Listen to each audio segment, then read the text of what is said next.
Hi everyone, welcome to me and my ideas. ఈరోజు మరో idea తీసుకొచ్చేసానండి. మన ఇంట్లో ఉన్న విగ్రహానికి కానీ లేదా ప్లాస్టర్ ఆఫ్ ప్యారిస్ బొమ్మలకు కానీ అందంగా చీరను ఎలా అలంకరించుకోవచ్చో, నవరాత్రులప్పుడు శ్రావణ మాసంలో ఎలా ఉపయోగించుకోవచ్చో చూసేద్దాం. సింపుల్ బ్లౌజ్ పీసెస్ ఉపయోగించి చేశానండి. ఇదిగో ఈ విగ్రహాన్ని తీసుకున్నానండి. ఇక్కడ నేను ఒక ప్లెయిన్ బ్లౌజ్ పీస్ అలాగే ఒక అంచు బ్లౌజ్ పీస్ తీసుకున్నాను. రెండు అంచు ఉన్న బ్లౌజ్ పీసెస్ అయితే చక్కగా అందంగా ఉంటాయి. నా దగ్గర అంచు ఉన్న బ్లౌజ్ పీస్ లేనందున రెండు అంచులు తీసుకొని ఆ ప్లెయిన్ బ్లౌజ్ పీస్ కి అటాచ్ చేశాను.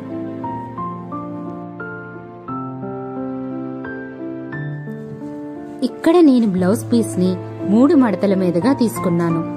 ముందుగా బ్లౌజ్ పీస్ ని విగ్రహం నడుం నుంచి కింద వరకు లెంత్ కొలుచుకోవాలి. దానికన్నా ఒక 4 ఇంచెస్ ఎక్కువ పెట్టుకోవాలి. మీరు కూడా మీ విగ్రహం లెంత్ పట్టి కొలుచుకొని దానికన్నా ఒక 4 to 5 ఇంచెస్ ఎక్స్ట్రా తీసుకోండి. ఫస్ట్ అంచుని బ్లౌజ్ పీస్ కింద పక్కన అటాచ్ చేశాను. నేను ఇక్కడ అటాచ్ చేసి ఒక స్టిచ్ వేసేసుకున్నాను. అలాగే 2 ఇంచెస్ గ్యాప్ ఇచ్చి మరో అంచును కూడా అటాచ్ చేసుకోవాలి. పైన వేసే అంచు మాత్రం పైన మాత్రమే స్టిచ్ చేసుకోవాలి, కింద వదిలేసేయాలి.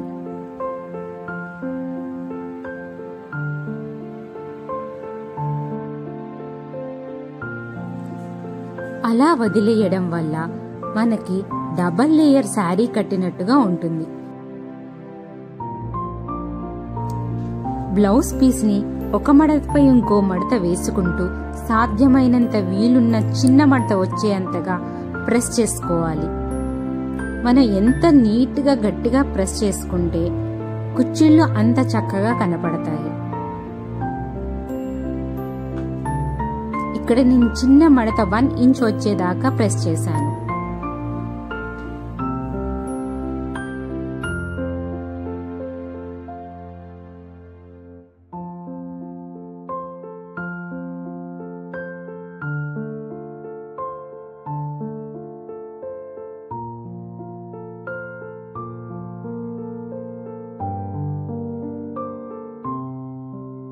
ఇప్పుడు కుచ్చిళ్లు పెట్టుకోవటం చాలా సులువవుతుంది.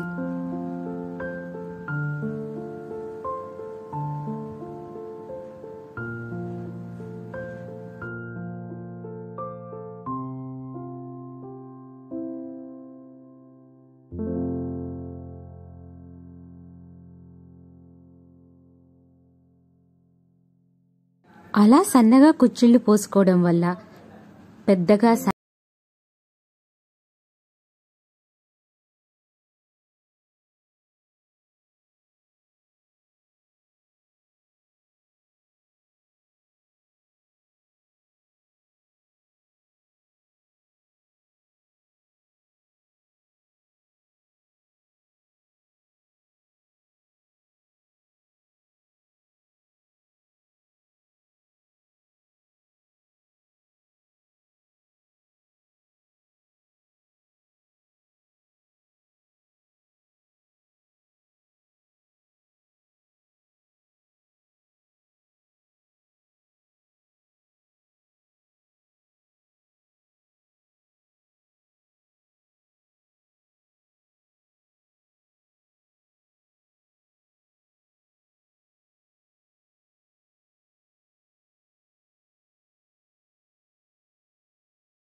తర్వాత మన దగ్గర ఉన్న ఆభరణాలతో అలంకరించుకోవాలి.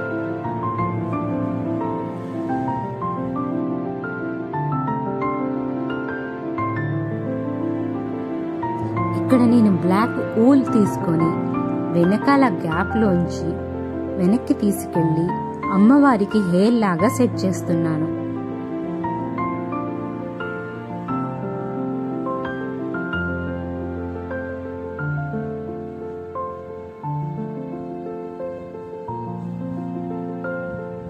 నా దగ్గర ఉన్న జడను అలాగే పువ్వులను అలంకరించి అమ్మవారికి ముక్కెర చక్కని బొట్టు దిద్ది అందంగా ముస్తాబు చేస్తున్నాను.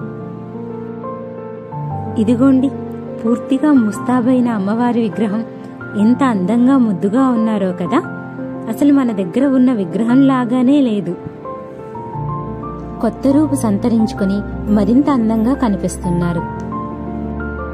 చూసారుగా, సింపుల్గా త్వరగా అందంగా ఎలా అలంకరించుకోవచ్చో. మీకు నా వర్క్ నచ్చినట్లయితే నా ఛానల్ని సబ్స్క్రైబ్ చేసి నా వీడియోని లైక్ చేసి షేర్ చేయండి. Okay, thank you, bye.